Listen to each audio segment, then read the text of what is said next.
എന്താണ് kilo watt, എന്താണ് KVA, രണ്ടും തമ്മിലുള്ള ഒരു ഓവറോൾ ബന്ധം എന്താണെന്നുള്ളത് ഞാൻ ഓൾറെഡി കിലോ വാട്ടും KVAൻ്റെ ഒക്കെ പറ്റി വിശദമായിട്ടുള്ള വീഡിയോ ചെയ്തിട്ടുണ്ട്. അപ്പോൾ ഇത് ഒരു ഇൻ്റർവ്യൂ ക്വസ്റ്റ്യൻ പോലെ വന്നു കഴിഞ്ഞാൽ എന്താണ് ചോദിക്കാൻ അല്ലെങ്കിൽ എന്താണ് നമ്മൾ ആ ചോദ്യത്തിന് പറയേണ്ടത് എന്നുള്ളൊരു ഐഡിയ കിട്ടാൻ വേണ്ടിയാണ് പറയുന്നത്. ഓക്കെ. അപ്പോൾ മാത്രമല്ല, കിലോ വാട്ട് ചില സാധനങ്ങൾ കിലോ വാട്ടിലേക്ക് റേറ്റ് ചെയ്തേക്കുന്നത്. ഉദാഹരണത്തിന് നമ്മുടെ മോട്ടർ, നമ്മൾ വീട്ടിൽ മേടിക്കുന്ന പല ഉപകരണങ്ങളിലും വാട്ട്സ് അല്ലെങ്കിൽ കിലോ വാട്ടിലായിരിക്കും അതിൻ്റെ റേറ്റിംഗ് ഉണ്ടാവുക. ചില സാധനങ്ങൾ ഇൻവെർട്ടർ പോലത്തെ സാധനങ്ങൾ, ട്രാൻസ്ഫോമർ പോലത്തെ സാധനങ്ങൾ, ജനറേറ്റർ പോലത്തെ സാധനങ്ങളെല്ലാം KVAയിലാണ് വരുന്നത്. അപ്പോൾ എന്താണ് ഇതിന് രണ്ടിലും ഒരേപോലെ റേറ്റ് ചെയ്യാണ്ട് പല രീതിക്ക് റേറ്റ് ചെയ്യുന്നതെന്നുള്ള ചോദ്യങ്ങൾ വരാറുണ്ട്. അപ്പോൾ അതിനുള്ള ഒരു ഉത്തരമാണ് അല്ലെങ്കിൽ എൻ്റെ ഒരു കമ്പാരിസനാണ് ഇതിൽ കാണിച്ചിരിക്കുന്നത്. ഓക്കെ. അപ്പോൾ അതിൻ്റെ തിയറിറ്റിക്കലി പറയുകയാണെങ്കിൽ ഒന്ന് റിയൽ പവർ എന്ന് വിളിക്കും, കിലോ വാട്ടിനെ റിയൽ പവർ എന്ന് വിളിക്കും. അതാണ് ഒരു വർക്ക് ചെയ്യുന്നത്. ഉദാഹരണത്തിന് ഇപ്പോൾ മോട്ടർ കിലോ വാട്ടിലാണ് റേറ്റ് ചെയ്യുന്നത്. ആ മോട്ടറിൻ്റെ ശക്തി, അതിൻ്റെ ശക്തി എത്രയാണെന്നുള്ളതാണ് ഈ കിലോ വാട്ട് കൊണ്ട് റെപ്രസെൻറ്റ് ചെയ്യുന്നത്. അത് ആ ശക്തി ഉപയോഗിച്ച് ഒരു പണിയെടുക്കുന്നു. ഇപ്പോൾ മോട്ടറിൻ്റെ അതിലേക്ക് പമ്പാണ് ഘടിപ്പിച്ചെങ്കിൽ ആ പമ്പ് വെള്ളം പമ്പ് ചെയ്യുന്നു, അല്ലെങ്കിൽ ഏതെങ്കിലും ലിക്വിഡ് പമ്പ് ചെയ്യുന്നു.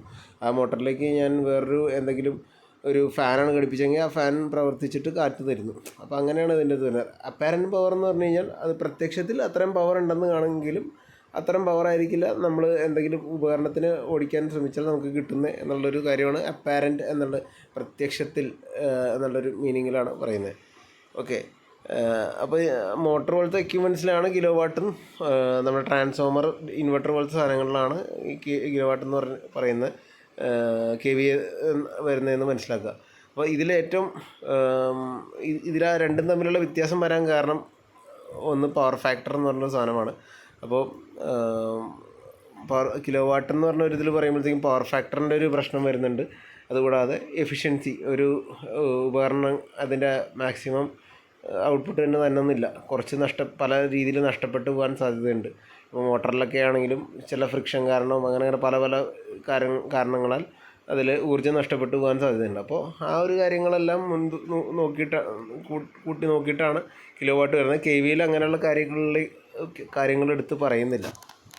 അപ്പോൾ മോട്ടർ പോലത്തെ സാധനങ്ങളിൽ ഈ പറഞ്ഞ മെക്കാനിക്കൽ വർക്കുകളൊക്കെ ചെയ്യാൻ ഉപയോഗിക്കുന്ന, പമ്പിങ് പോലത്തെ കാര്യങ്ങൾ ചെയ്യാൻ യൂസ് ചെയ്യുന്നതുകൊണ്ട് അതിൻ്റെ ഇത് കിലോ വാട്ടിൽ റേറ്റ് ചെയ്യുന്നത്. കാരണം അതിൽ കൃത്യമായിട്ടുള്ള പവർ നമുക്കറിയണം. അതിൽ ആ ഒരു വർക്ക് പെർഫോം ചെയ്യാൻ വേണ്ടി, ഉദാഹരണത്തിന് ഒരു മോട്ടർ ഇത്ര മിനിറ്റ് കൊണ്ട്, ഇപ്പോൾ ഒരു കിലോ വാട്ടിൻ്റെ മോട്ടർ അല്ലെങ്കിൽ ഒരു കിലോ വാട്ടിൻ്റെ മോട്ടർ ഉണ്ടെന്ന് വിചാരിക്കുക, അത് ഇത്ര മിനിറ്റ് കൊണ്ട് ഒരു അതിലേക്കൊരു പമ്പ് ഘടിപ്പിച്ചു, അത് ഇത്ര മിനിറ്റ് കൊണ്ട് വെള്ളം നിറയ്ക്കുന്നു എന്നുള്ളത് നമുക്ക് ആ പവറിൻ്റെ ഇതുമായിട്ടൊക്കെ നമുക്ക് കറക്റ്റായിട്ട് ഒരു ധാരണ ഉണ്ടാക്കിയെടുക്കാൻ പറ്റും. ഇതുകൊണ്ട് ഇത്ര സമയം കൊണ്ട് അത് നിറയ്ക്കാൻ പറ്റുന്നു എടുക്കാം. പക്ഷേ ഇതിൽ വേറെ പ്രശ്നം വരുന്നത് എന്താണെന്ന് വെച്ചാൽ കാലക്രമേണ അതിൻ്റെ പല എഫിഷ്യൻസി കുറയും. അതായത് അതിൽ കാലക്രമേണ തുരുമ്പും കാര്യങ്ങളൊക്കെ വന്നിട്ട് അതിൻ്റെ ഫ്രിക്ഷൻ ലോസ് പോലത്തെ ലോസുകൾ കുറയും. അപ്പോൾ അതുകൊണ്ട് ചില ഈ പറഞ്ഞ സമയത്തിന് വ്യതിയാനങ്ങൾ വരാം. അതുകൂടാതെ വേറെ ലൈനിലെ വോൾട്ടേജ് ഫ്ലക്ച്വേഷൻസ് അല്ലെങ്കിൽ അതിൻ്റെ പവർ ഫാക്ടർ, മെയിൻലി പവർ ഫാക്ടറിൻ്റെ ഇഷ്യൂസ് വരുമ്പോൾ ഈ പറഞ്ഞ സമയത്തിന് പവർ ഫാക്ടർ കുറയുന്നത് കൊണ്ട് നമുക്ക് കൂടുതൽ നേരം പമ്പ് ചെയ്താലായിരിക്കും ചിലപ്പോൾ ഒരു ഉദ്ദേശിച്ച നേരത്തേക്കാളും കുറച്ച് നേരം കൂടി പമ്പ് ചെയ്താലായിരിക്കും. നേരത്തെ ഒരു 20 മിനിറ്റ് കൊണ്ട് നിറഞ്ഞ സാധനം ചിലപ്പോൾ ഒരു 30 മിനിറ്റ് എടുക്കും പവർ ഫാക്ടർ കുറയുകയാണെങ്കിൽ. അപ്പോൾ ഇത് പവർ ഫാക്ടറിൻ്റെ കേസ് ഞാൻ വളരെ വിശദമായിട്ട് ഇതിൽ പറയുന്നില്ല, കാരണം ഓൾറെഡി ഞാൻ അതിൻ്റെ വീഡിയോസൊക്കെ ചെയ്തിട്ടുണ്ട്. നിങ്ങൾ പ്ലേലിസ്റ്റുകളിൽ നോക്കിയാൽ നിങ്ങൾക്ക് കാണാവുന്നതാണ്. ഓക്കെ. അപ്പോൾ മെയിൻലി ഇതിൻ്റെ ഒരു പറയാനുള്ളത് എഫിഷ്യൻസിയും പവർ ഫാക്ടർ എന്നൊരു സാധനം, ഇതെല്ലാം ഈ ചേർത്തിട്ടുള്ള ഒരു ആകത്തുകയായിട്ടുള്ളൊരു ഒരു കാര്യമാണ് ഈ കിലോ വാട്ട് എന്ന് പറയുന്നത്. KVA എന്ന് പറഞ്ഞു കഴിഞ്ഞാൽ അതിന് ടോട്ടൽ പവർ എത്ര എടുക്കുന്നത് അറിഞ്ഞാൽ മതി. അതിൻ്റെ അകത്ത് ഈ റിയൽ പവർ, അതായത് നമ്മൾ ഉപയോഗിക്കുന്ന കിലോ വാട്ട് പ്ലസ് കുറച്ച് നഷ്ടപ്പെടാൻ സാധ്യതയുള്ളതും കൂടി കൂട്ടിയിട്ടുള്ള ഒരു ആകത്തുകയായിട്ടുള്ളൊരു സാധനമാണ് അതിൻ്റെ അകത്ത് പറയുന്നത്.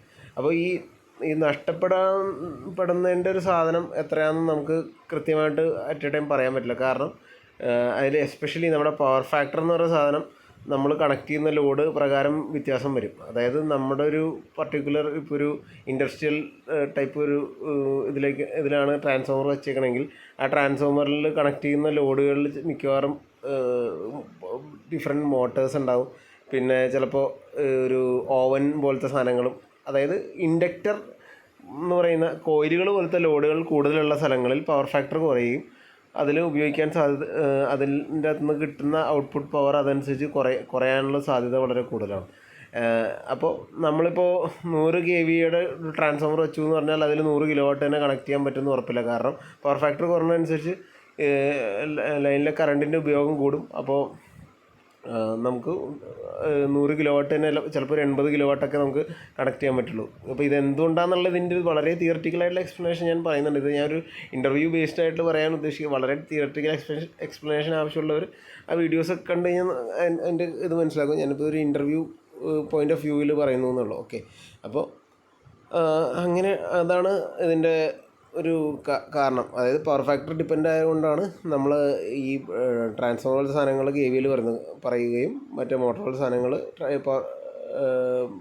പവർ ഫാക്ടർ മോട്ടറുകളുടെ സാധനങ്ങൾ കിലോവാട്ട് എന്ന് പറഞ്ഞു കൊടുത്തു കഴിഞ്ഞാൽ അത് ഓൾറെഡി അതിൽ പവർ ഫാക്ടറിനെ പറ്റി അവർ ഓൾറെഡി അതിൽ എടുത്തിട്ടുണ്ട്.